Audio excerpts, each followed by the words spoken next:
Bienvenidos a la segunda semana de Medicina Forense 2. Vamos a dar inicio a nuestra clase.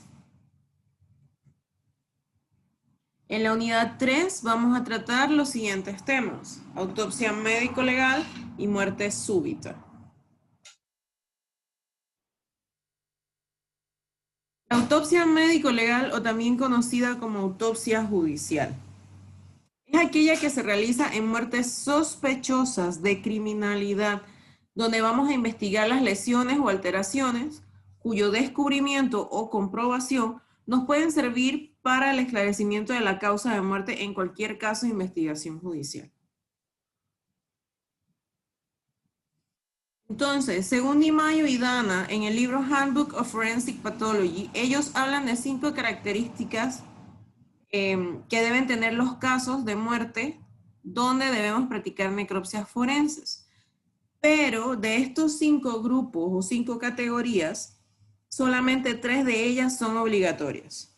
Y estas son muertes violentas, ya sea por accidentes, suicidios, homicidios; las muertes sospechosas, en aquellas en las que no estamos muy claros de qué fue lo que generó la muerte, o que pueden ser consecuencia de actos violentos; y aquellas muertes que ocurren en custodia, ya sea en una celda, en el cuartel policial o dentro de un centro penitenciario.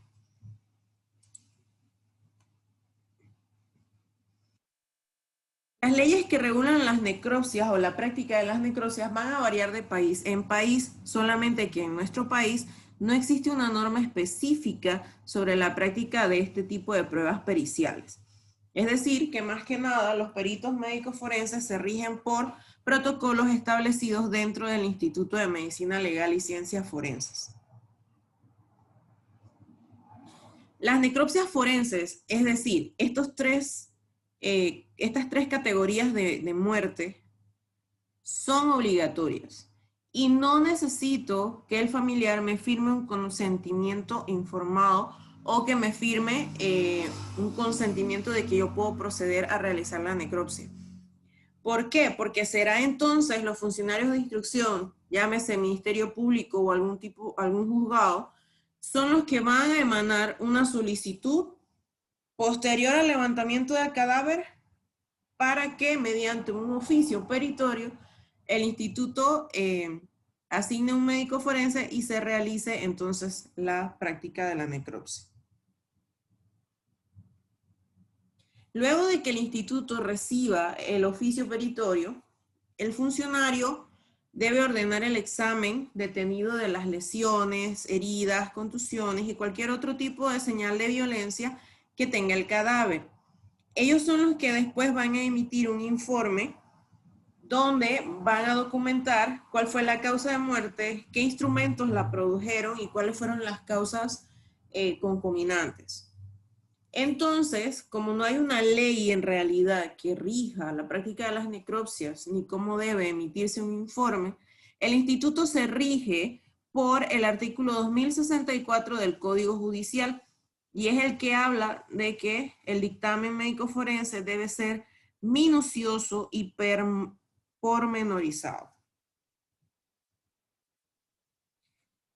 La necropsia entonces es el conjunto de procedimientos y técnicas que utiliza el perito médico para que, luego de examinar un cadáver, esté en la capacidad de esclarecer las causas, o la causa, si fue una sola, de muerte.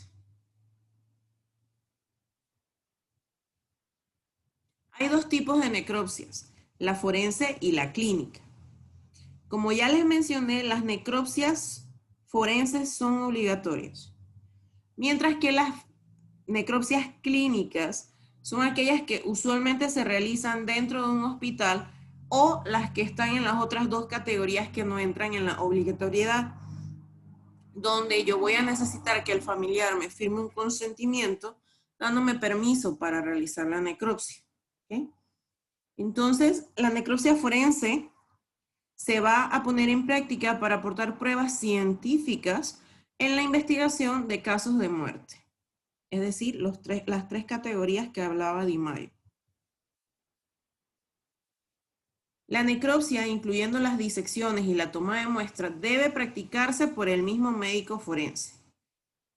En caso de que se necesite apoyo del asistente de necropsia, debe ser supervisado siempre, garantizando que se cumplan con las normas de la cadena de custodia.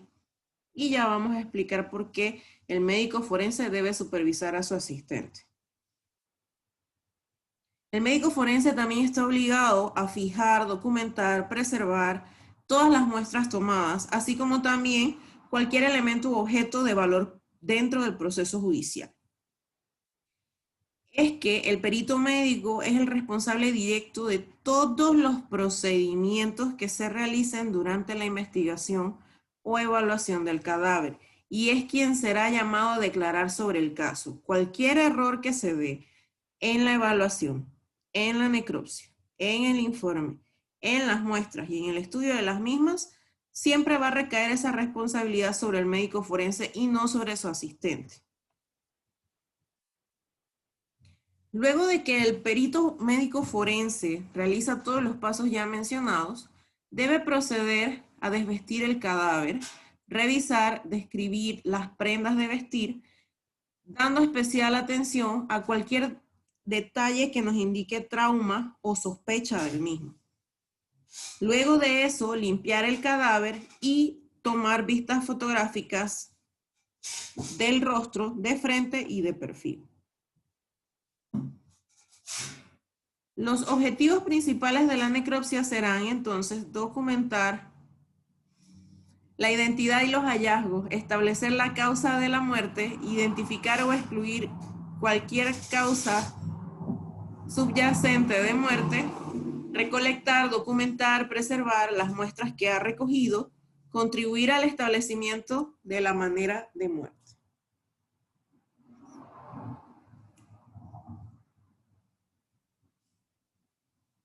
En cuanto a las fases de la autopsia judicial, pues ya la necropsia judicial empieza con el procedimiento de levantamiento del cadáver. ¿Por qué? Porque debemos establecer el estado del cadáver, el estado de la escena, el tiempo, la temperatura, la posición, la ubicación y cualquier aspecto relevante para la investigación cuando todavía el cadáver está en la escena del crimen.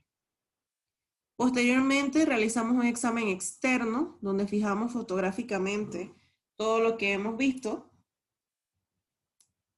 Procedemos luego a un examen interno, que es donde el perito médico va a realizar cualquier tipo de disección o estudio de los órganos internos. Luego, o durante el examen interno, el perito médico debe recoger las muestras y realizar los análisis complementarios a las mismas para que al final pueda emitir un informe de necropsia. Cuando ya tenemos el cadáver en la sala de disecciones, lo primero que debemos hacer es lo mismo que hacemos con cualquier indicio recogido en una escena. Verificar la identidad, verificar los números de caso, verificar los números de necropsia y revisar los datos generales de la persona si contamos con ellos. Pesar y medir el cadáver, tomar vistas fotográficas panorámicas y específicas, entre ellas las del rostro, y el médico forense deberá revisar el cadáver antes de que se le quite la ropa, se le lave o se le embalsame. E incluso debe revisarlo antes de que se le tomen las huellas dactilares.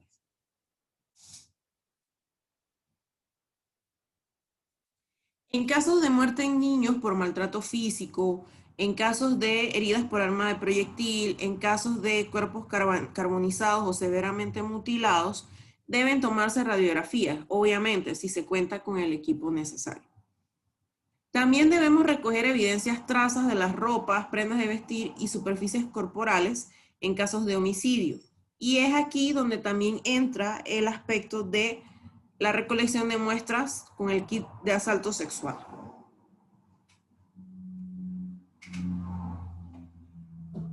Continuando con el examen externo, debemos generar la edad aparente del mismo, la talla, el sexo, las ropas y objetos de uso personal que lleva encima, la forma y color del cabello, el iris, cicatrices visibles y tatuajes, entre otras características externas del cuerpo.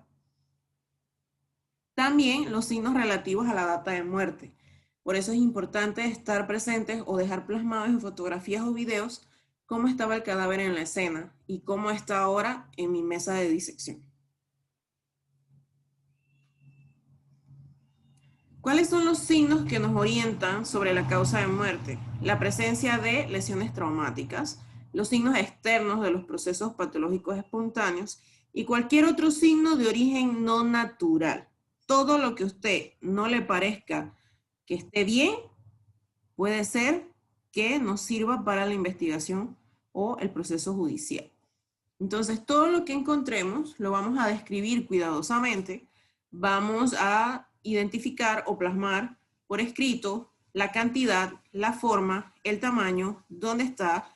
Si tiene una coloración extraña, recordemos que hay casos específicos de asfixia por monóxido de carbono donde el cadáver se torna rojo o rosado.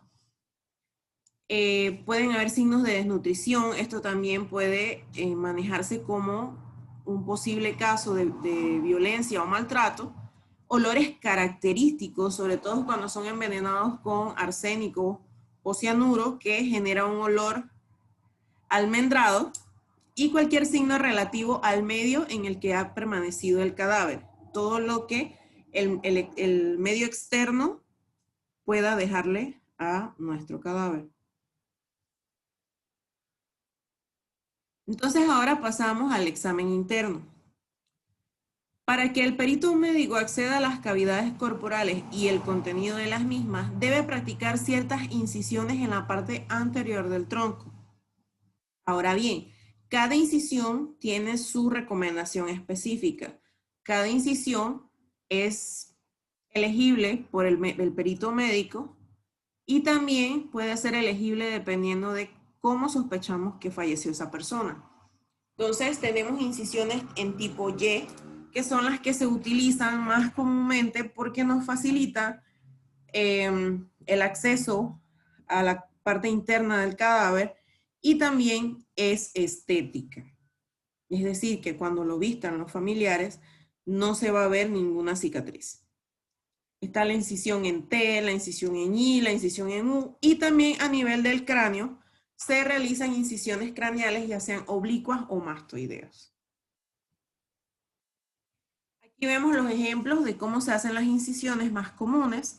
La incisión de Virchow o en forma de I, la incisión en Y, la incisión en T y la incisión en U. Estas son las incisiones que se realizan a nivel craneal. Tenemos incisiones craneales posteriores que van de oreja a oreja. Tenemos incisiones oblicuas. Y esta que es en un ángulo coronal o bimastoidea. Simplemente lo que queremos es exponer la calota sin necesidad de deformar el rostro de la persona.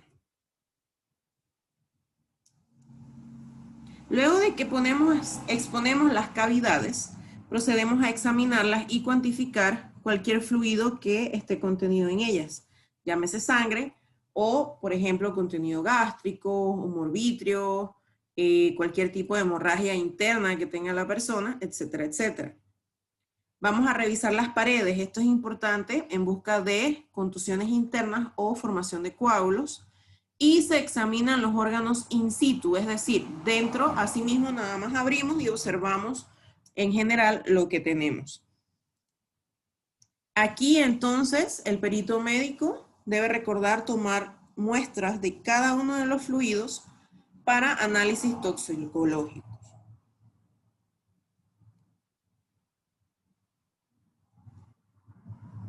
Las muestras se colocan en sus respectivos envases previamente etiquetados. El asistente debe mostrar la etiqueta al perito médico, quien debe verificar si efectivamente estos datos en la etiqueta corresponden con el caso en el que están trabajando.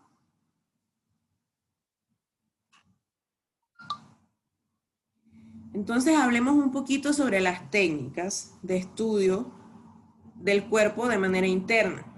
Bien, en la mayor parte de los casos forenses, específicamente las muertes violentas por armas blancas o de fuego, Es recomendable remover los órganos mediante las técnicas de Virchow modificada o de Goni-Senker. Es decir, que podemos retirar órgano por órgano, bloque de sistemas o un solo bloque para después dividirlo.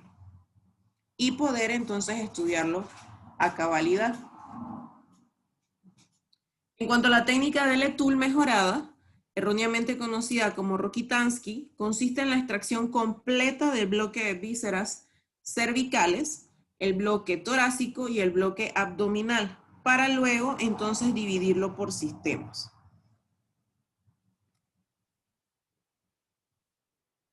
En cuanto a la técnica de Letoul, es importante que conozcan que su uso es obligatorio en todos los casos de muerte natural y sospechosa, en los cuales debe estudiarse a manera general cómo está dispuesto el cuerpo de manera interna y luego estudiar órgano por órgano para identificar las probables causas de muerte. Debemos separar los órganos, pesarlos individualmente, describir las características externas, el color, el olor, la presencia de sustancias extrañas en las paredes del órgano, etcétera, etcétera. También debemos realizar cortes histológicos específicos para mostrar el parénquima, el lumen y el contenido de este órgano, ya sea que sean vísceras huecas o no. En cuanto al método de Rokitansky, consiste en el examen de las vísceras in situ, sin extraerlas. Y esto puede ser útil en casos forenses por razones de tiempo, en circunstancias especiales en las que se está manejando esta necropsia. Además que nos pueden ayudar a determinar las trayectorias de las lesiones.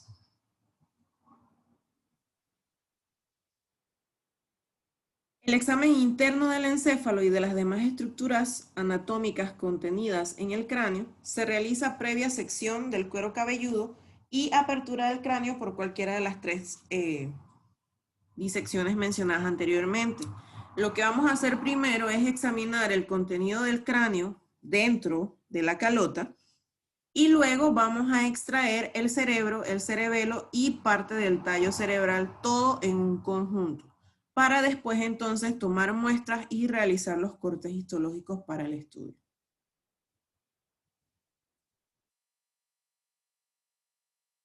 Muerte súbita. Vamos a hablar de muerte súbita tanto en adultos como en lactantes.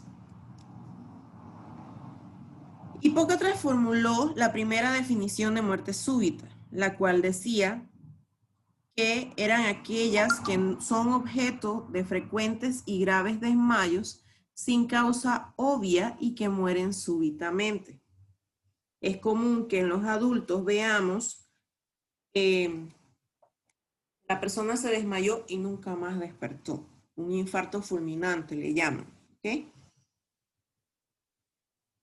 Hay tres criterios básicos para darle una definición al concepto de muerte súbita. Más que nada hay que orientarse hacia la etiología presuntamente natural. Hay que ver la rapidez de aparición con un corto intervalo desde el comienzo de los síntomas y lo inesperado de su presentación en un sujeto que aparentemente estaba sano. O que si tenía una enfermedad de fondo, esta enfermedad estaba controlada.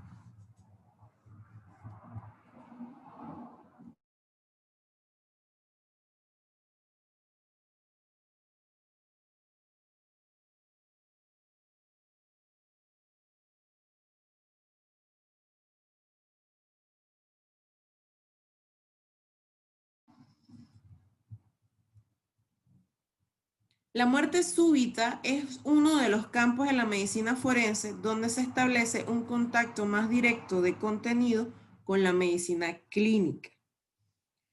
Porque dentro de la medicina forense la muerte súbita será un fenómeno de aparición rápido e inesperado, cuya causa no debe imaginarse o aventurarse, sino que debe tratar de precisarse mediante una necropsia judicial.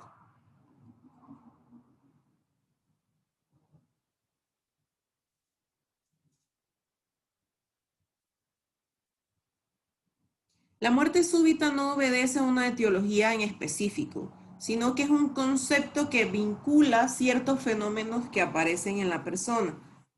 Puede tener como sustrato una multitud de causas. En varias ocasiones pueden ser causas ya definidas y en otras simplemente causas sin esclarecer. Y su estudio estará condicionado por el hecho de que debe realizarse en forma retrospectiva, lo cual también genera limitaciones. ¿Por qué? Porque hay muchas personas que en algún momento de su vida fueron diagnosticados hipertensos, no se le dio el seguimiento adecuado, el paciente no mostró interés en tomarse sus medicinas, en acudir al médico, no tiene un expediente clínico, ni físico, ni digital. Entonces, ¿con qué voy a trabajar? ¿Cuál fue la causa? ¿Estaba o no estaba enfermo? No tengo cómo sustentar mi respuesta o mi informe. ¿Okay?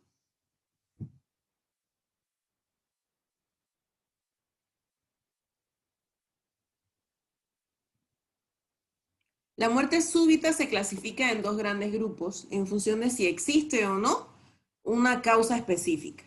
En el grupo 1 van a estar los casos en los que la autopsia revelará hallazgos anatomopatológicos suficientes para explicar la muerte.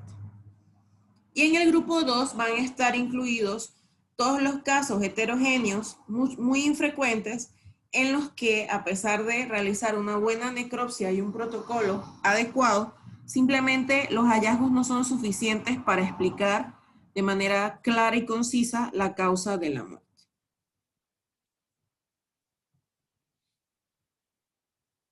En los lactantes, la muerte súbita tiene un nombre específico y se conoce como síndrome de muerte súbita del lactante.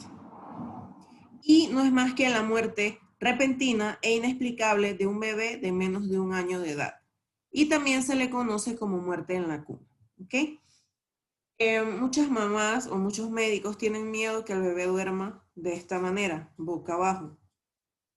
Y esto se explica más que nada porque recuerden que los bebés se mueven mucho, pero a pesar de que se mueven mucho, no tienen control sobre su cuerpo. Y puede que la carita, si usted la dejó de lado, en algún momento de la noche o del día del bebé, mueva la cabecita y quede su naricita y su boca sobre la sábana o el colchón. Es por eso que también se le orienta a los padres que los niños pequeños no deben tener peluches, sábanas gruesas ni almohadas grandes cerca de la cuna o en la cuna. La muerte súbita del lactante se maneja con prevención. ¿Okay? ¿Qué hacer y qué no hacer con mi bebé infante?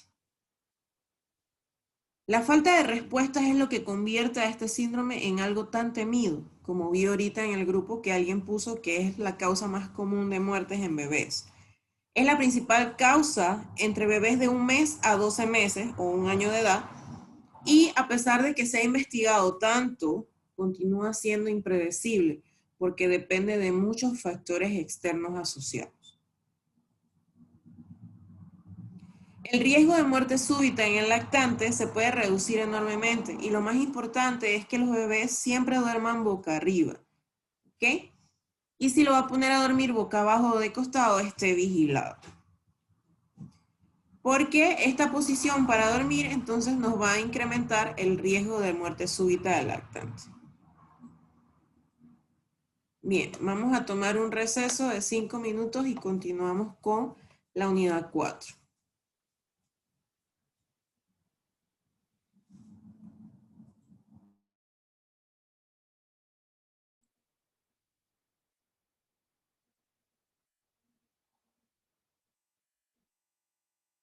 En la unidad 4 vamos a hablar sobre los temas de lesionología y las lesiones vitales y postmortem.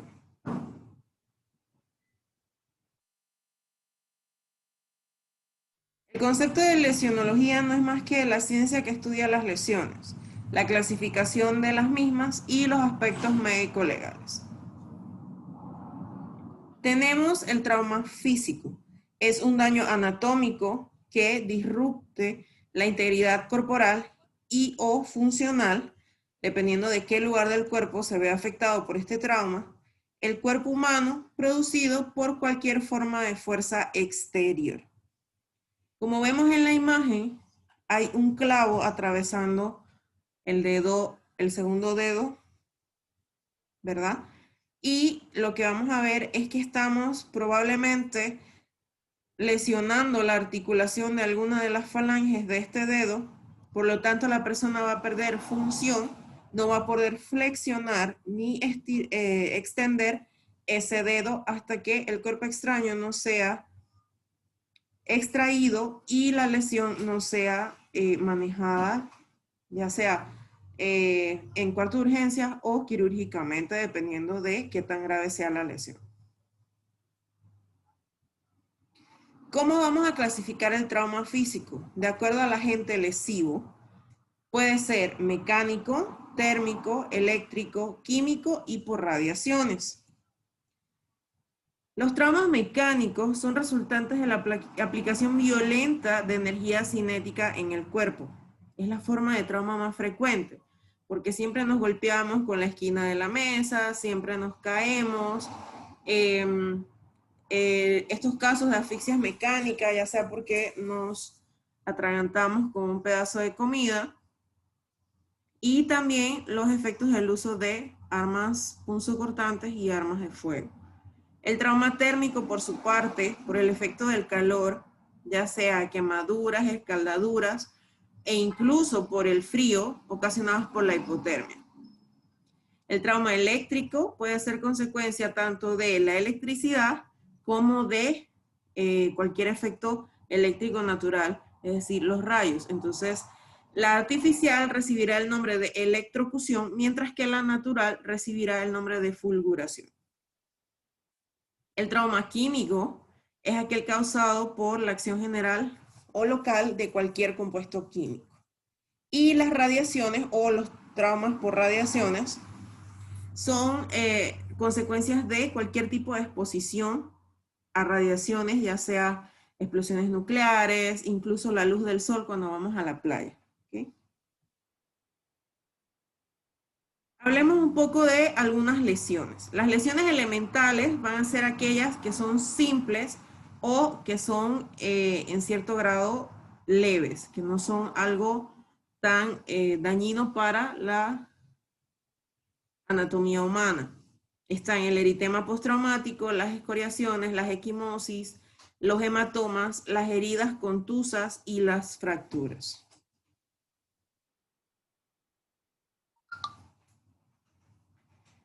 En cuanto al eritema postraumático, es una lesión transitoria, es leve, se caracteriza por una zona rojiza y ligeramente elevada, es decir, un poco de edema. Y es resultante del impacto con un objeto contundente o contra una superficie dura. No es objeto de valoración médico forense. ¿Por qué? Porque la evaluación por el perito médico debería ser justo inmediato después del trauma. Entonces, esto no va a suceder de esa forma, porque en su mayoría estos casos quizás llegan a la clínica médico forense o llegan a un hospital, y cuando llegan quizás ya no se observe nada. Obviamente esto va a depender de la energía cinética aplicada.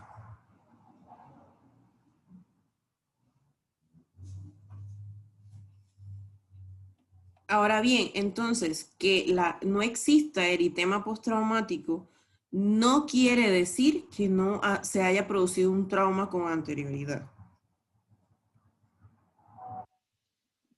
Por su parte, las escoriaciones son erosiones epidérmicas o abrasiones superficiales que afectan la piel, solo la piel.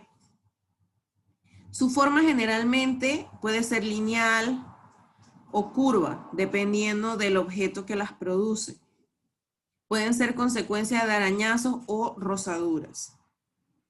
Y también las escoriaciones pueden abarcar amplias zonas traumatizadas de la piel, como vemos en la imagen. ¿Okay? Probablemente son escoriaciones producto de arrastre o fricción.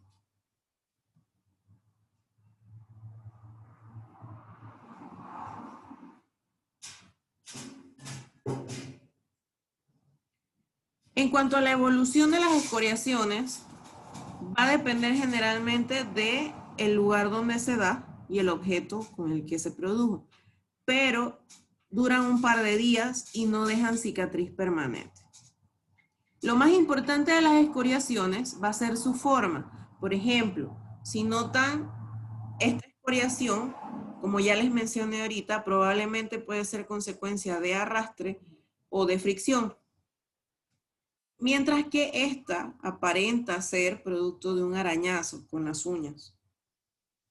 Entonces, su forma, localización, distribución y dirección pueden indicar el mecanismo que las produjo. Y si las encontramos en cuello, pueden ser secundarias a estrangulación manual, lo que se conoce como estigmas unguiales. Si las encontramos en la cara y el cuello, pueden ser signos de lucha. Si las encontramos en la zona genital, puede ser intento de asalto sexual. Y si la escoriación tiene forma de llama, puede ser consecuencia de arrastre.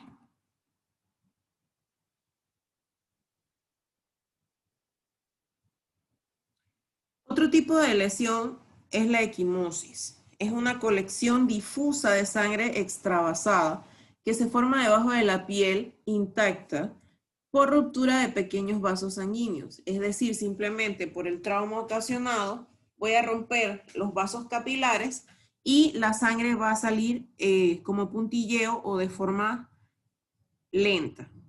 Se conoce como contusión, moretón o cardenal. Dependiendo de la etiología de la lesión, las equimosis pueden ser traumáticas por impactos contundentes y espontáneas por enfermedades, por ejemplo, enfermedades que son secundarias a trastornos hematológicos. Como podemos ver en esta imagen, la equimosis es un arco iris de colores y esto nos va a ayudar a diferenciarla de otro tipo de lesiones. Su forma en la mayoría está definida, no está definida, perdón. Simplemente que son lesiones en patrón de acuerdo al tipo de energía utilizada para dañar los vasos capilares.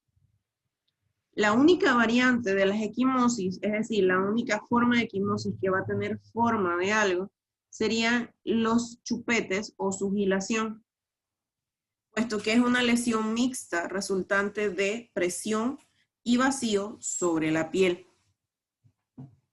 En cuanto a su evolución, como les mencionaba, es un arco iris de colores. ¿Okay? A medida que pasa el tiempo, esta sangre extravasada va a ir cambiando de coloración de acuerdo a cómo se vaya degradando químicamente la hemoglobina. En teoría es una lesión que no pone en peligro la vida, pero puede ser incapacitante de acuerdo al lugar donde esté y el tamaño del mismo. Entonces aquí vemos más o menos la coloración de las equimosis. Los primeros días va a ser roja, rojiza, porque es sangre que todavía está sin metabolizar. Entre el segundo al tercer día va a tornarse negra. Del tercer al sexto día, un color azul o azul violáceo.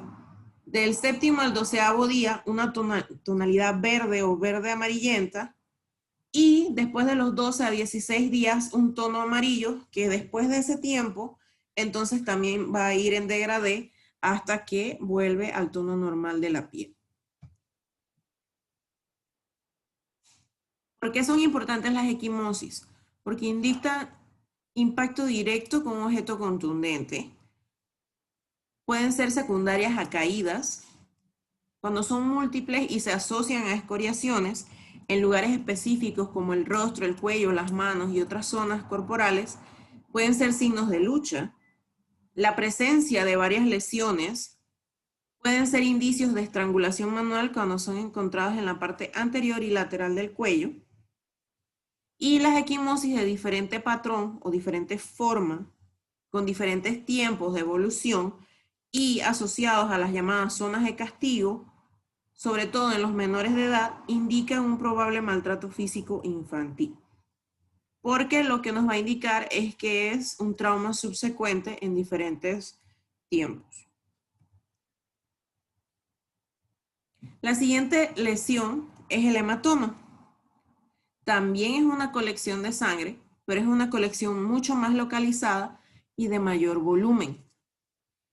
Si se forma debajo del cuero cabelludo, recibe el nombre de chichón.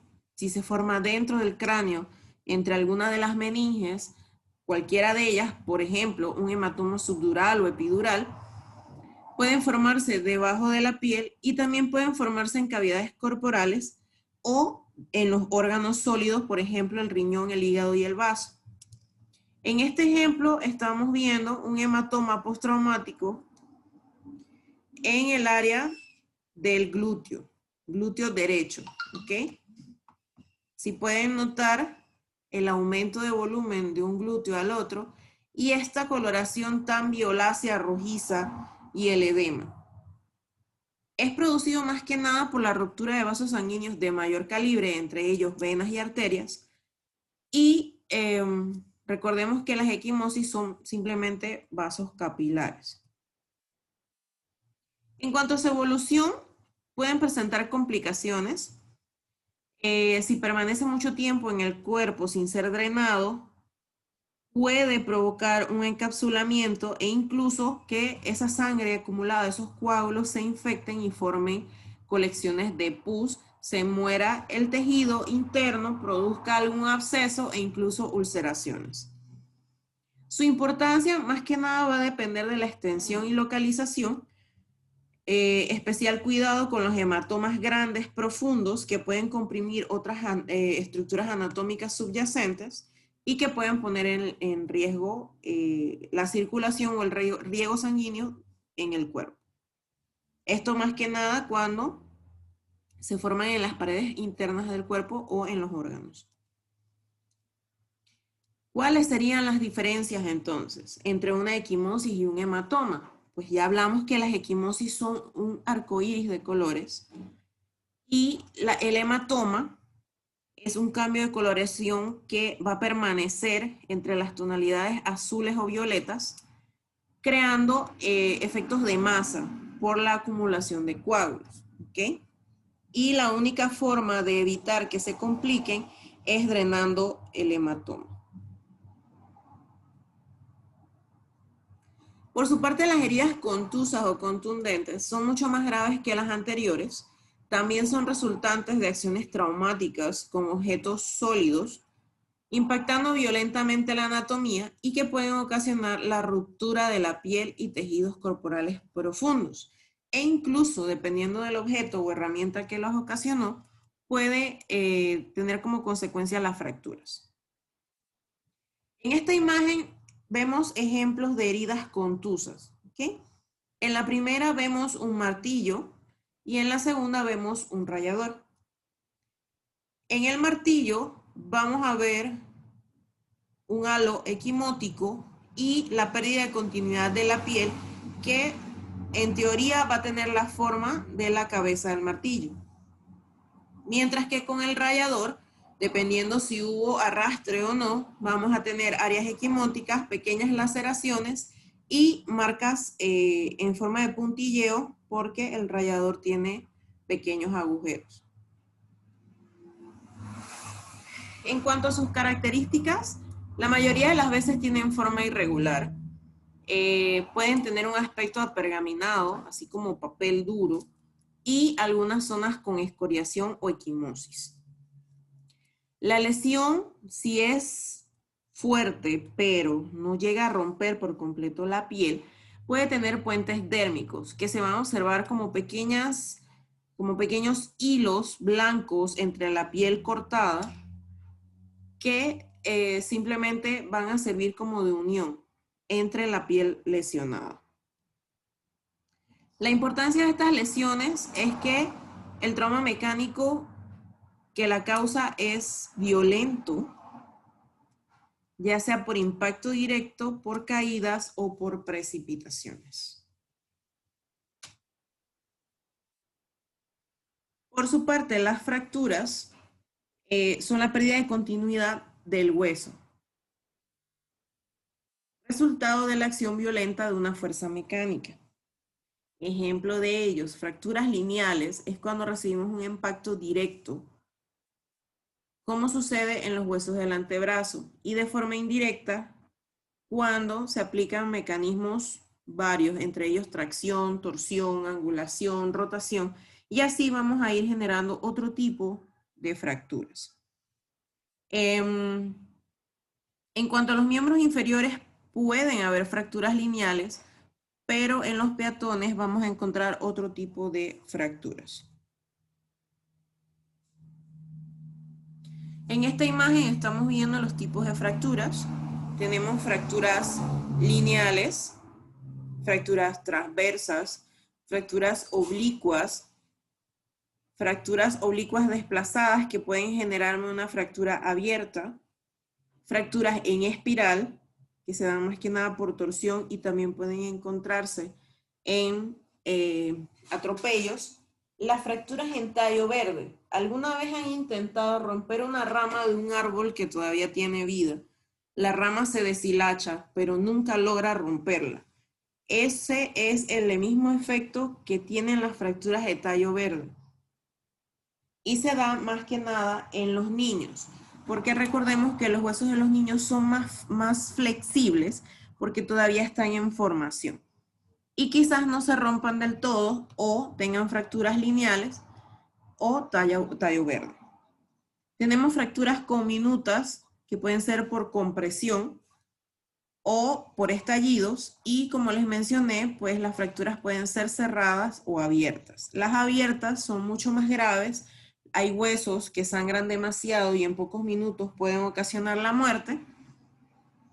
Hay pérdida de continuidad no solo del hueso, sino también de la piel, hemorragias, pueden generarse infecciones porque puede entrar suciedad al organismo, etcétera, etcétera.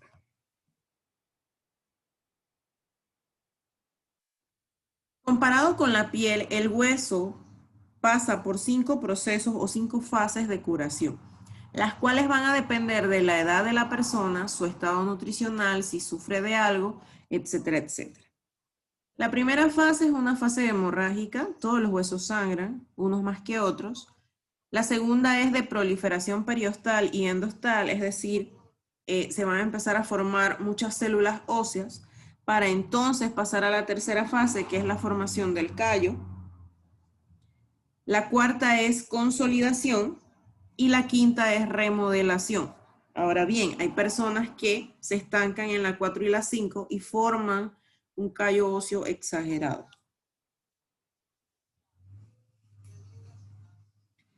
El tiempo en el que cura una fractura puede depender no solamente de la edad de la persona, sino del hueso y de la ubicación. Por ejemplo, en niños, el callo óseo puede ser visible en las 2 semanas posteriores a la fractura y puede estar sanado completamente entre 4 a 6 semanas, un mes, mes y medio. Mientras que en los adultos la consolidación ósea puede durar aproximadamente 3 meses en un hueso mediano y la curación puede ser de 4 a 6 meses si no hay complicaciones. Y, por ejemplo, en huesos como el fémur, la consolidación puede durar incluso 5 o 6 meses. Ahora pasamos a las lesiones complejas. ¿Cuáles son las lesiones complejas? Avulsiones, lesiones por aplastamiento, contusiones profundas y las mordeduras. Las avulsiones son la separación violenta de un segmento corporal, por ejemplo, como vemos en la imagen, el cuero cabelludo o, como mencionamos aquí, una parte de una extremidad o una pieza dental. La avulsión puede ser localizada o generalizada dependiendo del mecanismo que la ocasionó. Y esto nos va a ayudar al estudio del lesionado o del cadáver. Las lesiones por aplastamiento son producidas por un trauma masivo. Son extensas lesiones recibidas ya sea por aplastamiento o arrastre y aplastamiento. Pueden darse por vehículos grandes, como en la imagen, un camión, una mula, como pueden presentarse en víctimas de terremoto cuando les caen losas encima. Las contusiones profundas ocurrirán cuando el impacto contundente es masivo y la energía aplicada es tan grande que se transmite hacia las áreas internas del cuerpo. Probablemente en esta imagen ustedes me dirán, pero simplemente es un área equimótica con la forma del objeto. Pero, por ejemplo, en la parrilla costal, se supone que las costillas deben proteger nuestros órganos internos. Pero si yo aplico la suficiente fuerza, yo puedo fracturar las costillas, puedo perforar un pulmón e incluso perforar el corazón. Entonces, esto es lo que diferencia una contusión profunda de un golpe contundente tratado anteriormente. Que la fuerza es tan grande que puedo lesionar a pesar de los órganos internos. Por su parte, las mordeduras son lesiones traumáticas contundentes o cortocontundentes de distinta gravedad y pueden ser causadas por animales y por humanos. Las mordeduras humanas son aquellas que deben ser evaluadas por el odontólogo forense.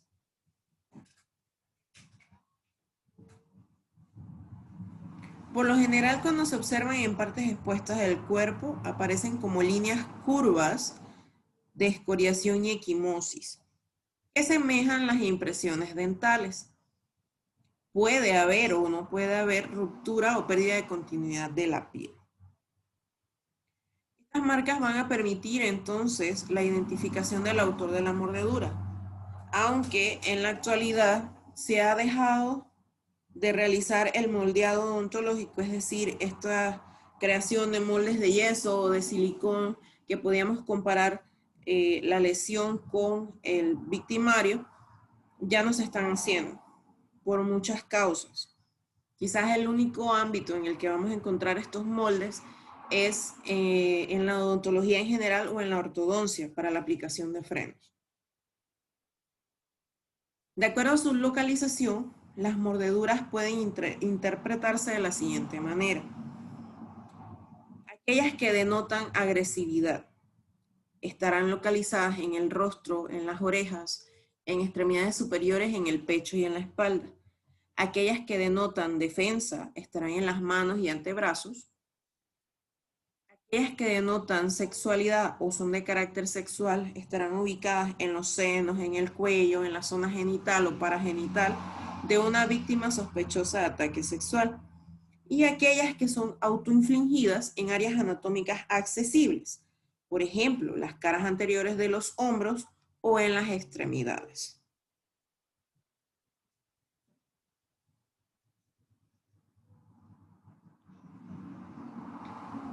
Por su parte, las heridas, que son aquellas donde se pierde la continuidad de la piel, ¿okay? Pueden ser provocadas por múltiples herramientas.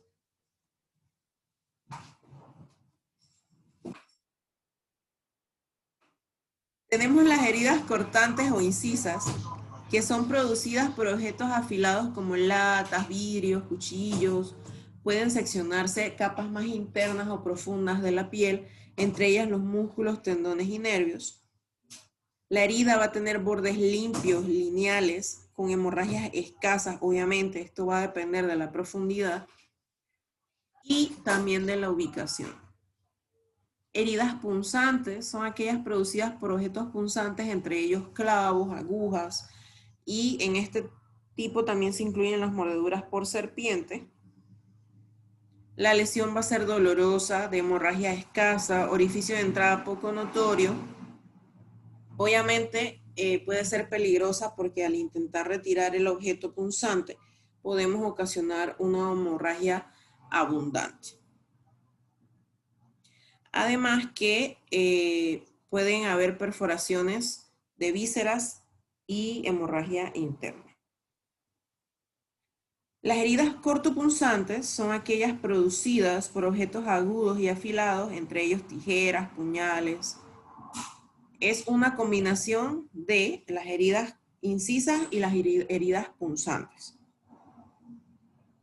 En cuanto a las heridas laceradas, son aquellas producidas por objetos con bordes dentados, donde encontraremos desgarramiento de la piel y los bordes de la herida van a ser irregulares.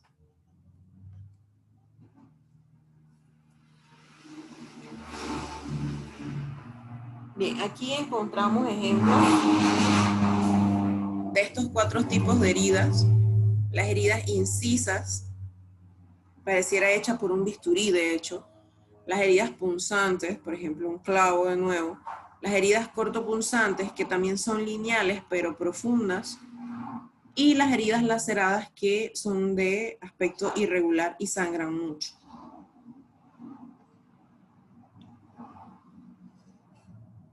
Tenemos las amputaciones, que no es más que la extirpación o toda una extremidad.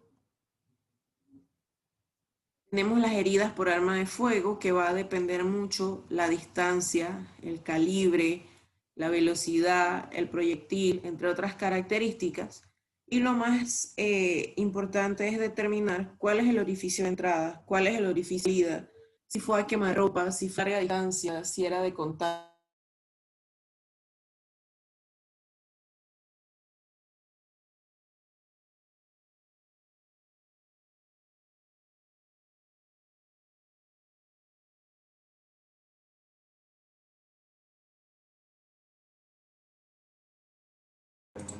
Bien, proseguimos con la clase.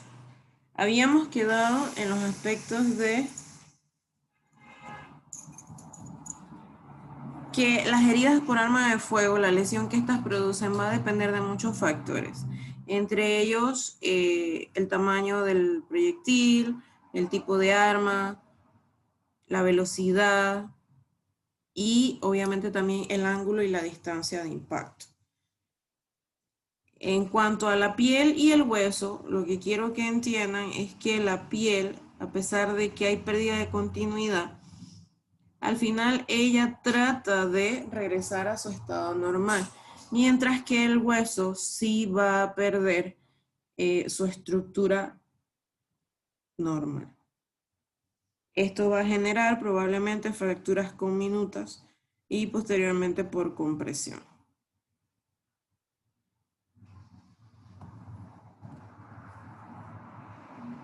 En esta imagen vemos distintos tipos de heridas por arma de fuego, ya sea a nivel del tronco y en el cráneo. En esta imagen vemos todo el daño que hizo un proyectil al rebotar dentro de la calota, mientras que este simplemente entró y se alojó en un punto del hemisferio. En cuanto a las lesiones por explosivos, también van a generar distintas lesiones dependiendo de qué tan cerca, qué tipo de onda es la que alcanzó a la persona, etcétera, etcétera. Las lesiones primarias son más que nada consecuencia de las ondas expansivas. Van a provocar la ruptura de vísceras huecas, entre ellas el tímpano, los pulmones y los intestinos.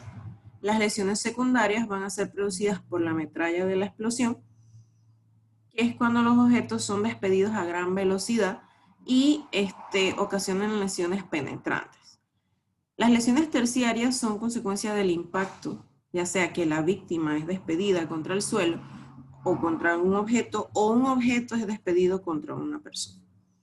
Las lesiones cuaternarias son producto de quemaduras térmicas por explosión y dentro de ellas también se incluyen la inhalación de humo o gases tóxicos. Las lesiones quinarias son producidas por bombas sucias, es decir, aquellas que, además de todos los compuestos normales, incluyen algún tipo de contaminante, material químico, biológico o radioactivo. Aquí vemos ejemplos de lesiones por explosivos. Esto era una mano en algún momento. Luego de estar en contacto con el agente explosivo, pues quedó de esta manera.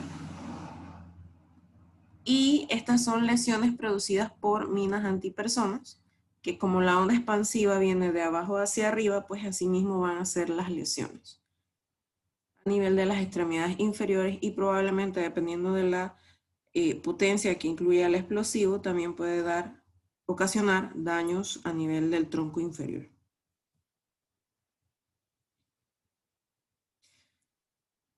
El diagnóstico diferencial entre una lesión en una persona con vida y una lesión post-mortem. ¿Okay? Más que nada se hace una diferenciación macroscópica, es decir, lo que yo veo de manera general a simple vista. Las lesiones ante-mortem van a tener heridas con bordes engrosados, van a haber infiltrados de sangre, la piel va a estar separada, van a poder verse los tejidos subyacentes y el sangrado va a ser continuo. Hemorragias abundantes con infiltrados sanguíneos en los tejidos circundantes y probablemente sangre coagulada en el fondo de la herida o sobre la piel.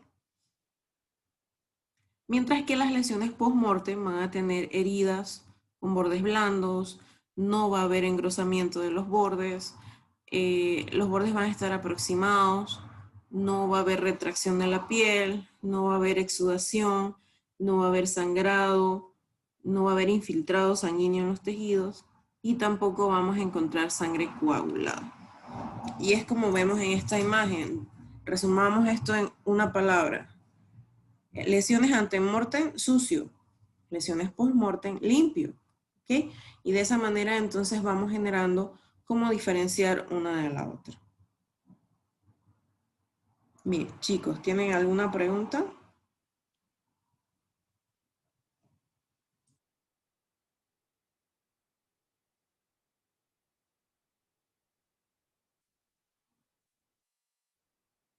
Wow, perdí 12 estudiantes en el último receso. Los que todavía están, ¿tienen alguna consulta?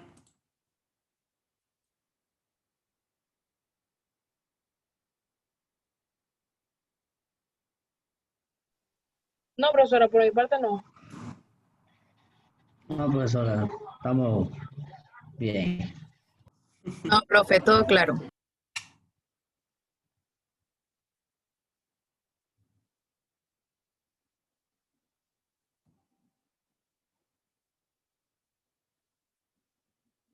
Bien.